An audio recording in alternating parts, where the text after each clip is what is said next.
Great to see you.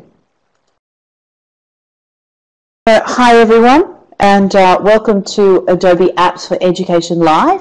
This is the first of our second series, and today we'll be focusing on our session this morning is Easy Digital Tools with Rob Schwartz.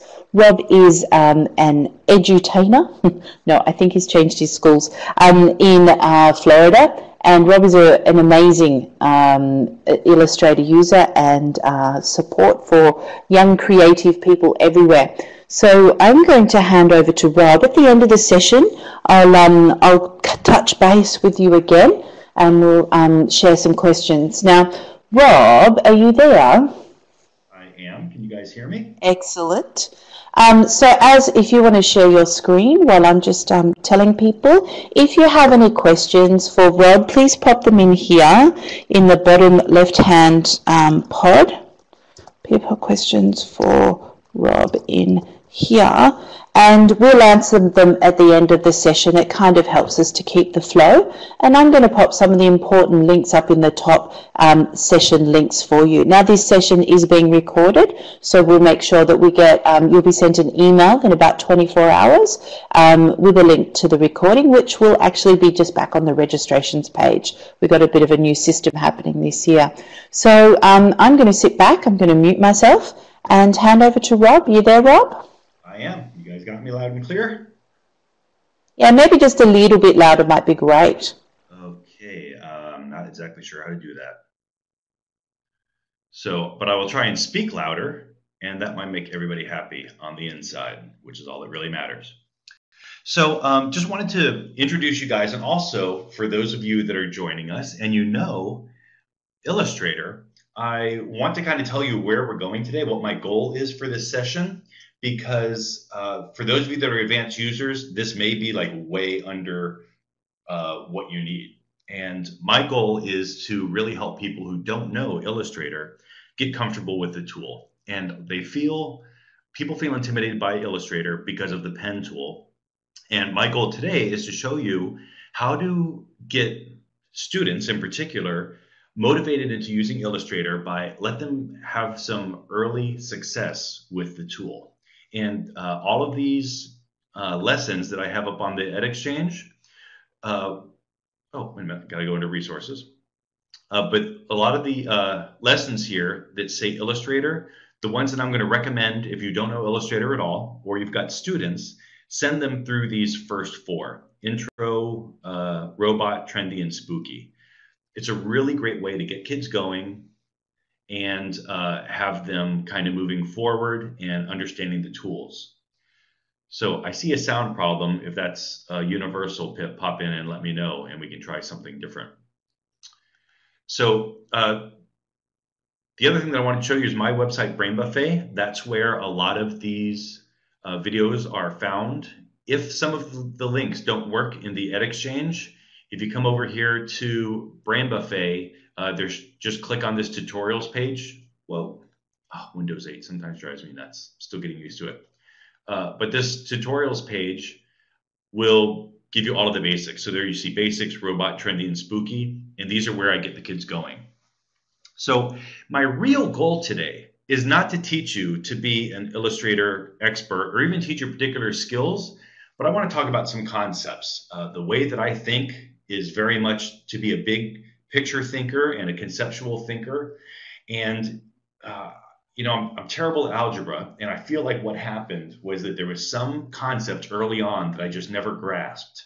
And if I could understand it, it would make sense to me, because the way that I think is just to sort of understand the idea. And my goal with Illustrator is to get the kids to a point where they understand the concepts. So I'm going to kind of walk you through some of the things that I like to do with the kids to get them started, and opening my notes here on my iPad. The first thing that I like to do is I'll go to File in New, and I give a real quick intro to just the new document window, because you can see here that you can design in web or for print, and by default it's on print, but our students usually aren't working in that color space. They usually are kind of keeping things on screen. You really only need to be in that CMYK working space when you are planning on printing to an offset printer. As a matter of fact, even a lot of the new Epson printers, which is what most of us have in our labs if we're printing large format or high quality, they prefer RGB files. And Epson has worked very diligently to try and make sure that RGB prints great on their printers, and it's pretty color accurate. So CMYK is really only for offset 4-color presses. So I usually I have the kids create in Web, and I start in Illustrator during the year as well, because the concepts are a little bit more difficult. And what I found is that if I teach them Photoshop first and then bring them to Illustrator, they get frustrated and they'll bail out because they go, oh, I can do that in Photoshop. But they don't understand the difference between the two. And so I start them in Illustrator, and I've only done that for about 5 years. And I'm at the point now where I've never had this before, but for the last 5 years, I have students, when it's time to move from Illustrator and drop into Photoshop, they don't want to. They really love Illustrator. And it is a beautiful tool, but it's a little bit different than some people expect. So again, I like to talk about these conceptual ideas, and I just want to make sure that that everyone's clear on where I'm going with that. So the first thing is that in Illustrator, it's really important to understand that the way that you draw in Illustrator is more like sculpture than it is like drawing. It's much more akin to cutting out pieces of construction paper and assembling them, kind of like you did in elementary school, to make your little pictures. It's much more like that than it is like dragging a paintbrush or a marker or a crayon on paper. And that's the biggest hurdle that people need to get over, is understanding that is an object lesson. It's an object-oriented way of drawing. And I always kind of point out that, look, we've got this object menu, which in Photoshop we don't have an object menu. So that's because in Illustrator we are creating things. It's more like sculpture. So what I'm going to do is I'm going to just draw a couple objects here. I'm going to just draw kind of a square and just a couple squares here. And I'm going to make some really crappy art, but I'm going to help you guys understand the concepts. So one of the most brilliant things about Illustrator is that everything is editable later. In Photoshop, when I draw something, let's say I just draw kind of a squiggly line, I cannot change the direction of my squiggle later. But in Illustrator, I can. And that is one of the most powerful things in terms of creating the art with Illustrator, is understanding that you can always go back and just kind of tweak your curves and tweak your shapes. Where in Photoshop, just like when you're drawing with a marker, once you put it on the paper, it's kind of what it is, where it is. And you can kind of bend it a little bit, and we'll see how you can do that in Illustrator as well. But it's a much different way of thinking about things. So here I have two objects. One of the things that I also bring up to the kids is that, unlike Photoshop, I need to move my little connect window. Unlike Photoshop, everything that we draw in Illustrator, every single item that we draw is an object. And so we come to our layers palette and we open it up. I can see on this layer, because I drew two shapes, I have two objects on this layer. And let me drag them over each other. And just like in Photoshop, I can see that I've got my kind of body. This will eventually be a robot. I've got my body on top of the head, but if I drag these into a different order, then the head's on top of the body. So even on a single layer, we can rearrange our objects and recreate the way that we are drawing things. And this is a really powerful tool, and that's one of the things the kids miss when they get in Photoshop, because they'll draw something and it's not perfect. Once they've used Illustrator, they're like, oh, why can't I fix that? It's like, well, you're just going to have to kind of recreate that layer and redraw. So basic shapes. One of the things I also like to talk to the kids about is the elements and principles. Big in the Adobe Certified Associate exams are the elements and principles. And so I teach the kids that, look, these are elements now. In Illustrator, we're really working with shape. That's one of our primary elements that we work with. And we've got these two objects, and we also have two arrows. And there's a black arrow that allows you to select an object and move that object around. And then we have a white arrow that at first glance seems the same. I can click this object and move it around. I can click this guy and move it around. But what's cool about the white arrow is it allows me to click off of the object and watch what happens when I take the very tip of the arrow and I drop it to this corner. You see how I see the black arrow or the black little square? If I click, it's going to select the object. What it's telling me when I see that black icon next to my arrow is that it's going to act like the black arrow if I click now. But if I move to the corner, you see I see the white box? That means it's going to act like the white arrow. And what I can do then is click on that object and I can reshape the object.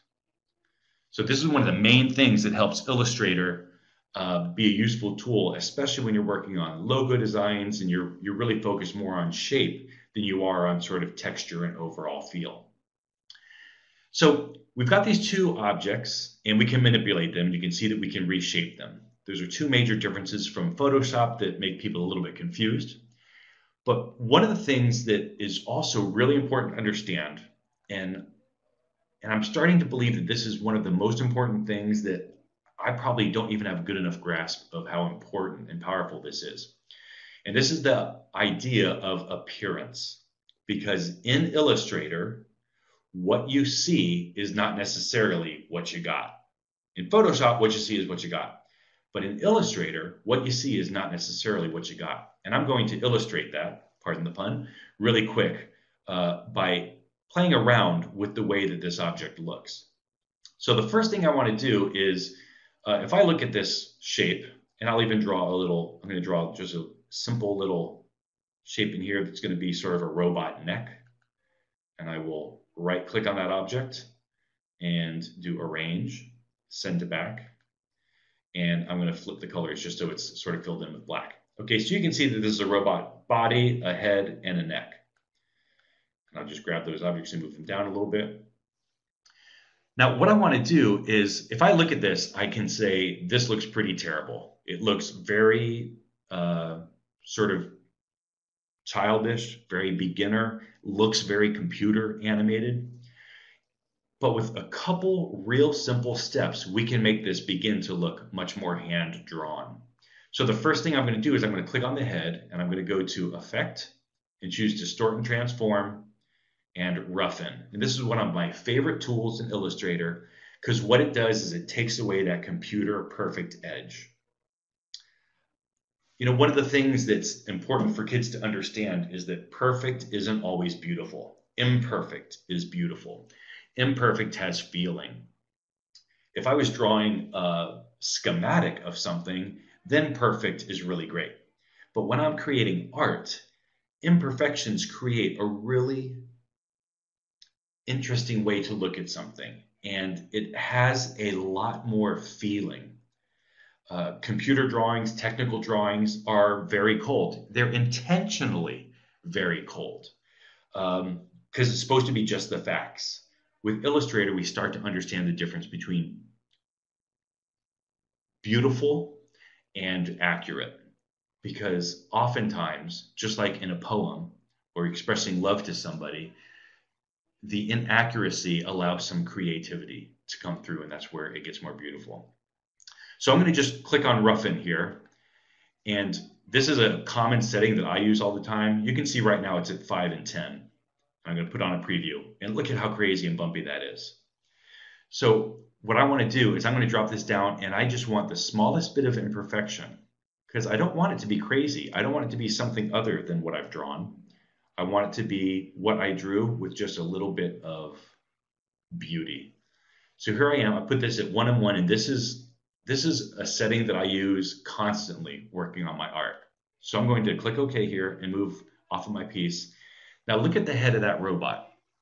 It's imperfect, but it actually has kind of a cool feel. And because I'm actually started with a pretty small canvas, it's a little bumpier than I normally like it to be. Normally I work on a larger canvas. But this head now is imperfect to the body, but you know, it's got a little bit of character. And in art, what we want to do is we want to invoke a feeling. And often imperfection allows us to create that type of feeling. So the important point, though, technically that we want the kids to understand is with this line here, and I'm going to bump my stroke just a little bit, I can see when I'm looking at it that this line is no longer totally perfect. But here's another super critical concept for Illustrator users when they're beginning, is that if I go to the View menu, I can go to Outline mode. And what this will do is show me the actual shape, because what I'm looking at right now, the way I explain it to the kids, these are like the clothes on the object. So I have a perfect square, but it's got kind of this, it's got a loose sweatshirt on. And you can illustrate that by going to View and looking at an outline. I can see that it is still perfect rectangle, very cold illustration. But when I go to View in GPU preview again, or regular preview if you're not using GPU, I can see that imperfection. This is a little bit of a difficult concept to understand, that what you see, again, is not exactly what you've got, because the appearance of an object is different than the actual object. And this is a really neat thing to understand. And I can tell Illustrator to turn my shape into the imperfect thing, but often I'll just sort of leave them, because then I can always modify it later. So I'm going to do the same thing to my body here. I'm going to go to Effect, and I like to do Roughen. And I saw Joseph's comment early about, what did you say, pixel thuggery or something? I can't remember, but it was kind of neat. So here I've got my little imperfect robot. I'm going to bump my stroke just a little bit. And so here we've got a robot that's looking a little bit more, kind of a little bit more cartoonish. And what I want to do here on his neck is I'm going to make something kind of like a corrugated, kind of like a corrugated tube here. Maybe I'll make it even just a little bit thicker. And what I can do is I can try another effect under Distort and Transform. We've got Zigzag. And let's preview that real quick. Oh, perfect. All right, so what I'm going to do is I'm going to turn the size down, but I'm going to add more segments and tell it OK. And now I've got a really cool kind of corrugated neck. Okay, so you can see that I'm sort of building this robot shape here. And again, oops, I missed my neck. You can see that the way that it looks is one thing, but again, to drive this home, the objects are still perfect squares and parallelograms, or trapezoid. This is what is actually there, but when we go to our preview, this is what's called the appearance. And again, a super critical thing to understand. So what this allows kids to do is draw with very simple tools. They're just working with very simple shapes of, rectangles, the star tool. By the way, just a quick trick on the star. While you're drawing the star, if you keep the mouse held down and you hit the arrow up, it adds points, and the arrow down removes points. So when kids want to make a triangle, just have them draw a star and hold the arrow key down, and you can get a triangle. So some of the kids don't know that. I'm pretty sure that works in Photoshop as well. So that's a really cool little tip on sort of creating shapes. But I teach the kids to just work in these basic shapes and then change the appearance. And what we start to explain to the kids on the art design, because ultimately it all comes down to creativity, that's what matters, is that they can learn to find beauty in imperfection, not just in the world, but hopefully in the mirror as well. All of us struggle with that. And, I try to be sort of holistic. I'm a bit of a hippie in the way that I teach. But when we start to find imperfections beautiful in the world, I believe that all of us start to find the beautiful imperfections in the mirror just as easily. So I'm going to move forward a little bit, and let's kind of talk about another shape. So what I'm going to do is I'm going to do the pencil tool, because a lot of the kids will choose the pencil tool at the beginning because it's really easy to work with. So I'm going to just kind of draw two little antennae up here for the guy. And I can see when I click off of these, this one sort of, I wasn't super smooth with the mouse. This one actually looks really great if I want it to feel sort of like a, something kind of hanging, kind of bending the arc here. But this one looks too bumpy. So when the kids start working with these tools and you get a line that's a little bumpy, another great kind of shortcut that you can use, oops, let me drag that guy again. Another shortcut that you can use is you can simplify the path. Because remember how I explained that in Illustrator, you can always redraw and modify your lines. This is too kind of curvy. So I can go to Object, Path, and then I can choose Simplify. And I can preview that guy. And look at how that made this really perfect smooth. It just really kind of takes away some of those points. And I can kind of drop this down. I just kind of play with my settings, and I'm not getting it to be the arc that I really want it to be. So I'm going to actually just sort of leave it like this, and that'll have to do for my little eyeball. So, because what I'm going to do is just have a couple little eyeballs at the end of these. And again, same thing, I'm going to grab these objects, grab these two objects, and I'm going to arrange, right-click, and do arrange, send to back. And they work just like layers, even though I'm still only here in layer 1. So what Illustrator helps us do is take our areas where we are a little bit, maybe our mouse control isn't there, similar to the way in art classes you learn about pencil or brush control. And you can easily modify these. And notice that all of these tools are things that the kids already know. They know the pencil. Another way to do these little antenna guys is with the arc tool, which is hidden right here. But a lot of times I let the kids experiment with these tools, and then I'll teach them these little tricks here on just cleaning up your shape. Simplify is a really, really great tool to use. And maybe I want it to be simplified. I want that arc to be really great, but I want it to have the effect of being more hand-drawn. Again, very simple. Whoa, what just happened to my image? Double-clicking the hand, by the way, always gets it back to center. So that's a great one to show them too. But under Effect, what I'm going to do is go to Distort and Transform. Oh, click on the object. I click on my object, go to Effect, Distort and Transform, and Roughen. And I can roughen even that little line. So look, now I've got this bent antenna, right? Maybe I want them to look really beat up. And the preview allows me to kind of see what it's going to look like before I do it. Kind of like Microsoft Word has that now, where you change the font and it sort of shows you what it's going to look like. And I can decide, I really don't like that anyway, and then just hit cancel, and I haven't made my changes. So very, very easy to modify. I'm going to bump my stroke up just a little bit on these guys. And let's see, what did I want to do? Oh yeah, so another tool that I like to use is, I already explained that I'll use the arc tool sometimes. And the arc tool is really good to draw little smirks on your guy. So what I'm going to do is just draw kind of a smile. Whoa. Boy, this mouse is too sensitive. New mouse, I'm not used to it yet. But he's got this little smirk that I'm going to draw on this guy, and maybe I'll just take the pencil to just draw the little kind of line there at the end. And I'm going to bump up the stroke on that. So now I've got kind of a little smirky smile, and I'll draw a couple circles. So again, never having to use the pen, all tools that the kids already know. And if you hold Shift when you draw a circle, it makes perfect circles, which most of us probably know, but will be new to the kids when you first bring them into Illustrator.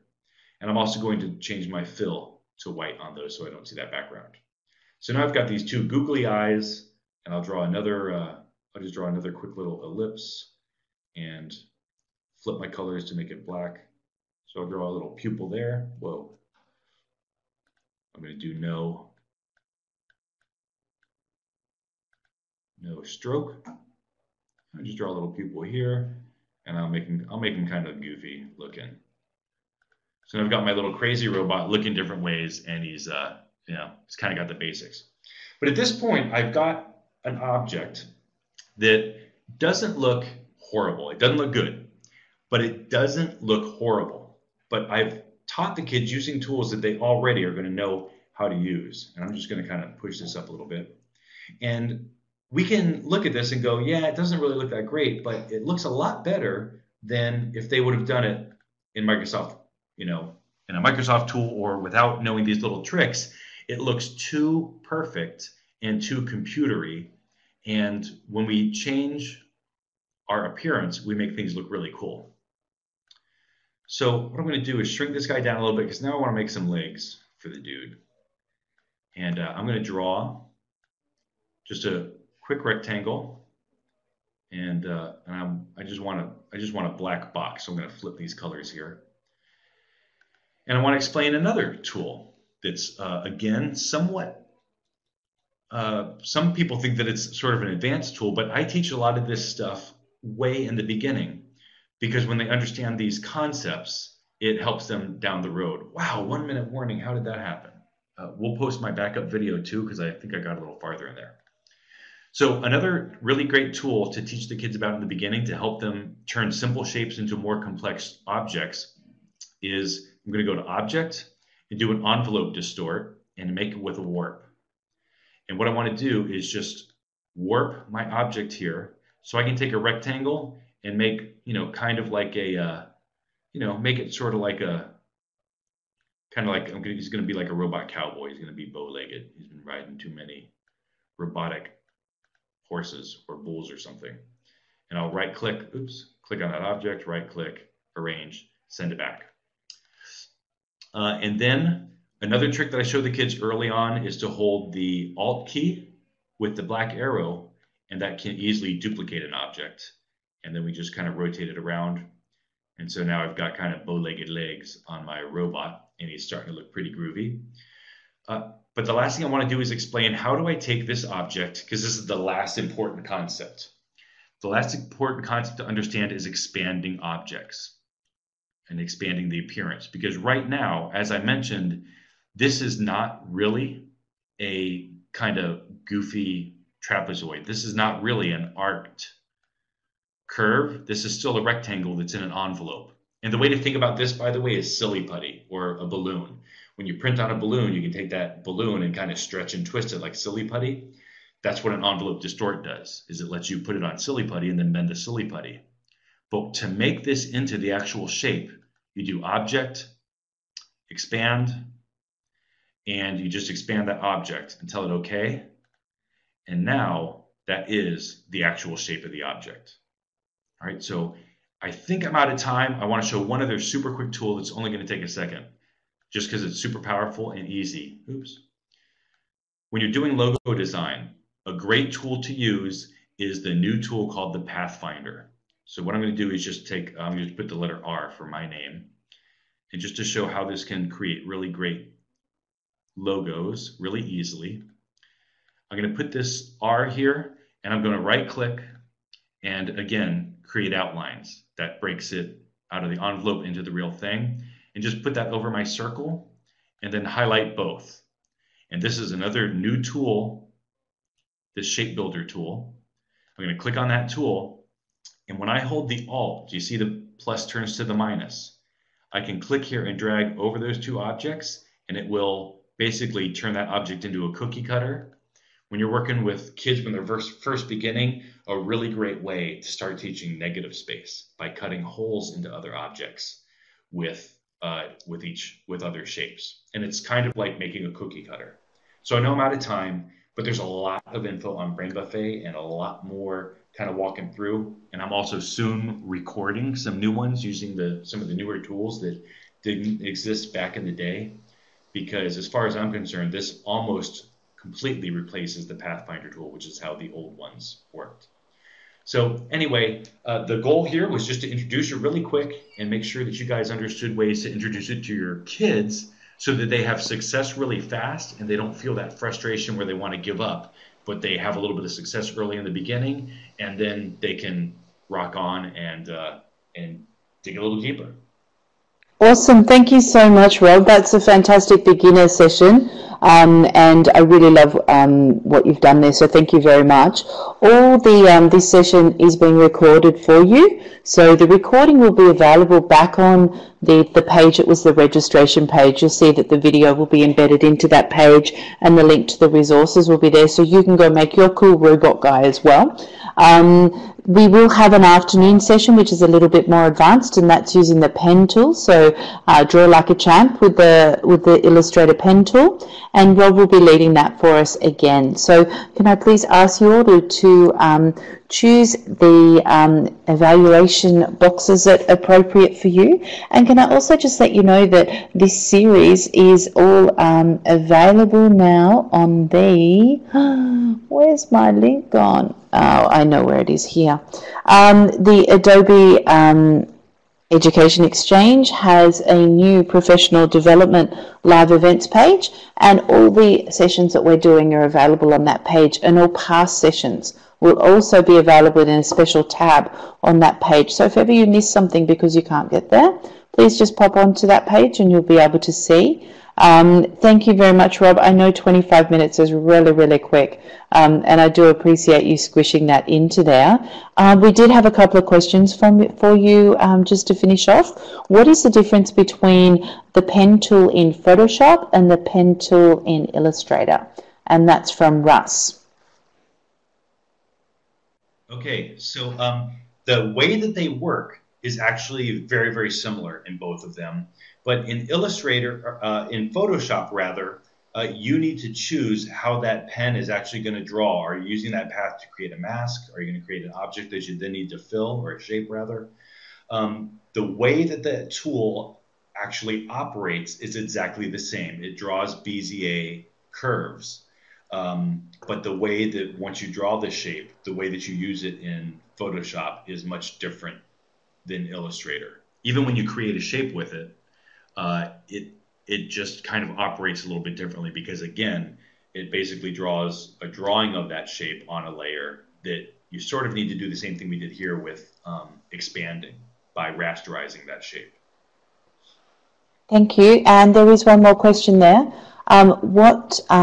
Is there no curvature tool in Illustrator? I'm not sure what you mean by curvature, but there's an arc tool that draws curves. And then with the, a lot of times if I want to draw a perfect like half circle, I'll just draw a circle, draw a square under it, and then use that shape builder tool to just cut that bottom half off and use that square as a cookie cutter.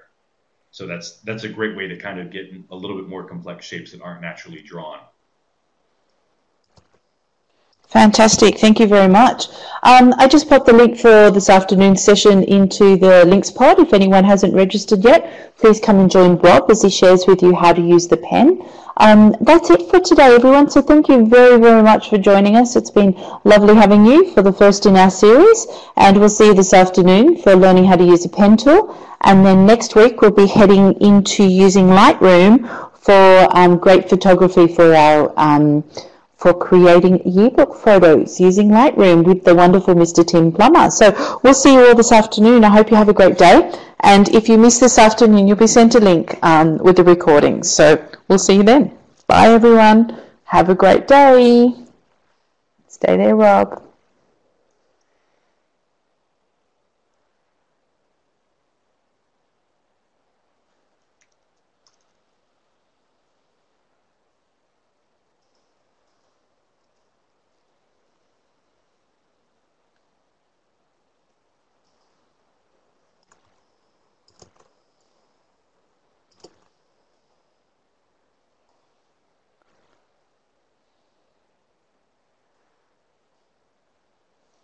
Well, hang